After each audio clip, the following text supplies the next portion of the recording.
ഈ പെരുമഴയത്ത് എനിക്ക് പ്രാന്താണെന്ന് പലരും ചിന്തിക്കുന്നുണ്ടായിരിക്കും. നമ്മുടെ തിരുവനന്തപുരത്ത് ട്രെക്കിങ്ങിനും ഒരു ആഞ്ജനേയ സ്വാമി ക്ഷേത്രവും ഒക്കെ കാണണമെന്നുണ്ടെങ്കിൽ അധികം ആരും എക്സ്പ്ലോർ ചെയ്തിട്ടില്ലാതെ ഒരു നല്ല സ്പോട്ട് ഞാൻ നിങ്ങൾക്ക് കാണിച്ചു തരാം കേട്ടോ.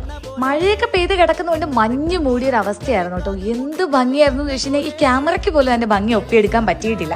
രണ്ട് സൈഡിലായിട്ട് ഇതുപോലെ ചെടികളുണ്ട്. അത് കയറി നമ്മൾ ചെല്ലുമ്പോഴത്തേക്കിനും ഫിലിമിലൊക്കെ സെറ്റ് ഇട്ടതുപോലെയുള്ളൊരു സ്ഥലമാണ് നമുക്ക് കാണാൻ പറ്റുന്നത് കേട്ടോ. ഇനി ഇവിടുന്ന് അങ്ങോട്ട് പാറകളാണ്. അതിനടുത്തായിട്ട് തന്നെ ഒരു ആഞ്ജനേയ സ്വാമി ക്ഷേത്രമുണ്ട് കേട്ടോ. വളരെ ട്രഡീഷണൽ ആയിട്ട് ആ ഒരു പോസിറ്റീവ് ഫീൽ കിട്ടുന്ന പോലെയുള്ളൊരു കുഞ്ഞ് അമ്പലമായിരുന്നു അത്. അതിനടുത്തായിട്ട് തന്നെ ഒരു ഗുഹയിൽ ശിവലിംഗ പ്രതിഷ്ഠയും വെച്ചിട്ടുണ്ടായിരുന്നു. പക്ഷെ മഴയായതുകൊണ്ട് ഞാൻ അങ്ങോട്ട് ഇറങ്ങിയില്ല. അവിടെ നിന്ന് നോക്കുമ്പോൾ നമുക്ക് കിട്ടുന്ന ഫീൽ ഇതാണ്. ഏതോ സിനിമയിൽ പറഞ്ഞ പോലെ മഴ ആദ്യം പെയ്യുന്നത് മലമുകളിലാണെന്ന് പറഞ്ഞ പോലെ ഫുൾ മഴയും നനഞ്ഞു. പക്ഷെ ആ ഒരു ഫീല് ഇത് ഞാൻ വെയിലത്ത് പോയിരുന്നെങ്കിൽ പോലും എനിക്ക് കിട്ടില്ലായിരുന്നു. അമ്മാതിരി എക്സ്പീരിയൻസ് ആയിരുന്നു. ഡീറ്റെയിൽസ് ഞാൻ ഡിസ്ക്രിപ്ഷനിൽ കൊടുത്തിട്ടുണ്ട്. വീഡിയോ യൂസ്ഫുൾ ആയെങ്കിൽ ചാനൽ ഫോളോ ചെയ്യാതെ പോകരുത്.